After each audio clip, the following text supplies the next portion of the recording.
Pope Francis is one of the most hated men in the world today.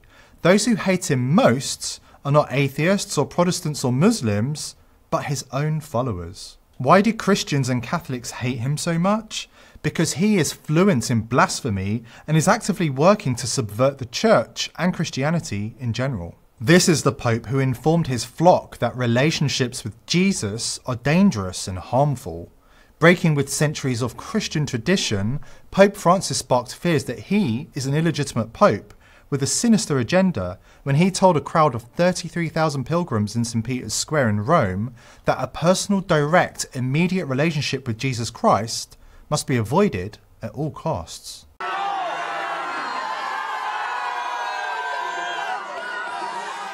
Nella Chiesa non esiste il fai da te, non esistono battitori liberi. Quante volte Papa Benedetto ha descritto la Chiesa come un noi ecclesiale. Talvolta capita di sentire qualcuno dire io credo in Dio, credo in Gesù, ma la Chiesa non mi interessa. Quante volte abbiamo sentito questo? Questo non va. C'è chi ritiene di poter avere un rapporto personale, diretto, immediato con Gesù Cristo, al di fuori della comunione e della meditazione della Chiesa. Sono tentazioni pericolose, sono tentazioni dannose, sono, come diceva il grande Paolo VI, dicotomie assurde. È vero che camminare insieme è impegnativo e a volte può risultare faticoso.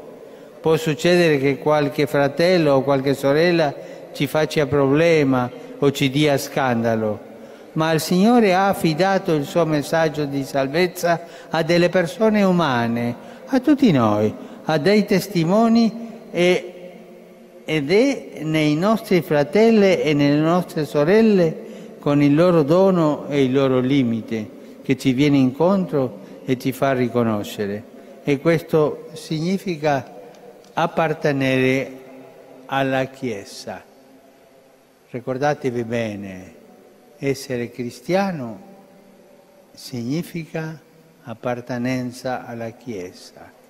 Il nome è cristiano, il cognome è appartenenza alla Chiesa. And as though that wasn't disturbing enough, Francis followed up with an equally sinister proclamation that Jesus is Satan. Pope Francis's inverted version of Christianity is confusing for many. However, the picture becomes clear when you understand who the pontiff is really serving. To quote French president candidate Marine Le Pen, Pope Francis is a globalist bulldog who is loyal to the New World Order. In 2017, Pope Francis called for a one-world government and political authority, arguing that the creation of a one-world government is needed to combat issues such as climate change. Speaking with Ecuador's El Universal newspaper, the Pope said that the United Nations does not have enough power and must be granted full governmental control for the good of humanity. Disturbingly, world religious leaders are also beginning to come together as one to preach from the same hymn sheet, instructing their sheep to accept the components of the New World Order's one world government. Now, Pope Francis is actively defying biblical scripture by working to create a one-world religion. First, Francis shocked the Christian world by hosting Islamic prayers and Quran recitals in the Vatican. Pope Francis says he hopes his prayer summit with Israeli and Palestinian leaders at the Vatican will help bring peace to the Middle East. Francis says too many children have been killed by war. He says peace calls for the courage to say yes to encounter and not to conflict. Jewish, Christian, and Muslim prayers were offered in the Vatican gardens. Israeli President Shimon Peres and Palestinian President Mahmoud Abbas both attended that event. Christians around the world should visit mosques and praise Allah, according to Pope Francis, who led by example on his visit to Istanbul by entering the Blue Mosque, taking off his shoes, facing Mecca and praising the Muslim God. Then came the pagan ceremony and brazen idol worship on Vatican grounds.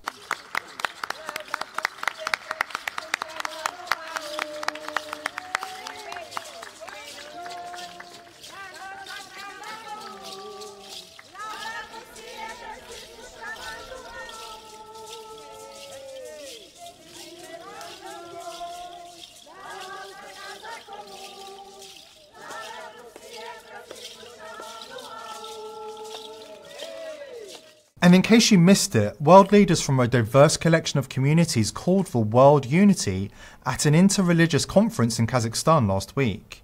According to Francis, religious pluralism, which is expressly forbidden in the Bible, is an expression of the wisdom of God's will. Here is some of the story from the Catholic News Agency. The Interreligious Congress in which Pope Francis participated this week in Kazakhstan adopted a declaration calling religious pluralism an expression of the wisdom of God's will in creation. The 35-point declaration was adopted by the majority of the delegates of the 7th Congress of the Leaders of the World and Traditional Religions, September the 15th, in the capital city of Nur Sultan. Pope Francis participated in the opening and closing ceremonies of the Interreligious Summit during his September the 13th to 15th visit in the Central Asian country.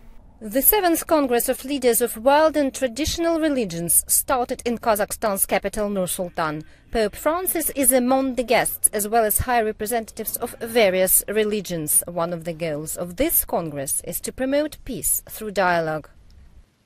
It's absolutely necessary to have a dialogue on the challenges of this world and to have a strong collective call for peace and justice in this world as well. The key for peace today in this unstable world is to engage, to talk, to be together, to try to understand each other and to know personally each other.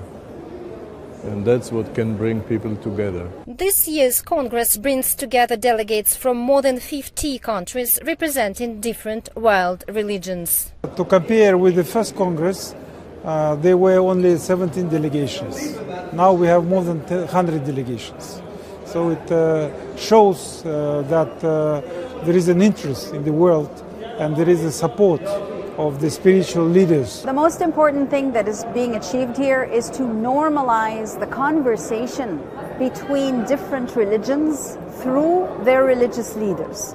It is to make it popular and important for religious leaders to come together as one, which is very rare and we don't see it very frequently, but it essentially normalizes the space of convening between different religions. And in our times and in our world, that's very important. Many global challenges were raised at this Congress, and the pandemic was one of them.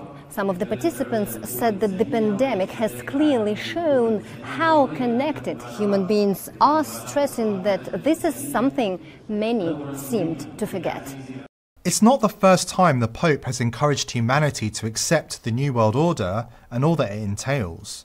In 2019, Pope Francis signed a historic covenant with leaders of the world's major faiths, pushing us much closer to a one-world religion, one of the major goals of the New World Order. According to the document produced by Pope Francis and published on the Vatican's official website, all religions must be considered equal, and Islam is as acceptable to God as Christianity. In reality, the call for global government and one world religion by Pope Francis and other wealthy elitists has nothing to do with lifting up impoverished nations or saving humanity. Such a government would instead guarantee global wealth inequality, global surveillance of the kind promoted by Klaus Schwab's World Economic Forum, and a world run by the exact corrupt interests who use the pandemic to consolidate wealth and power worldwide. From the moment that Cardinal Jorge Bergoglio became Pope in 2013, prophecy experts took to the airwaves claiming that the new Pope is Peter the Roman, the fulfillment of the prophecy of St. Malachi,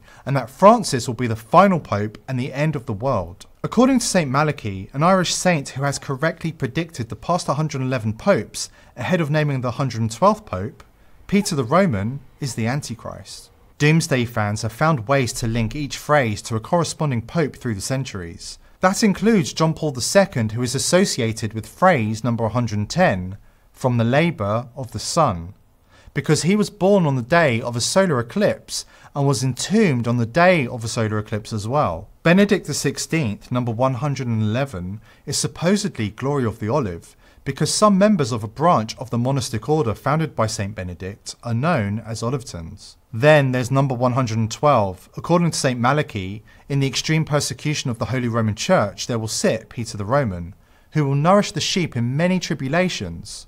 When they are finished, the city of 7 hills will be destroyed, and the dreadful judge will judge his people. The end. So how does Peter the Roman link to Pope Francis, who was born in Argentina?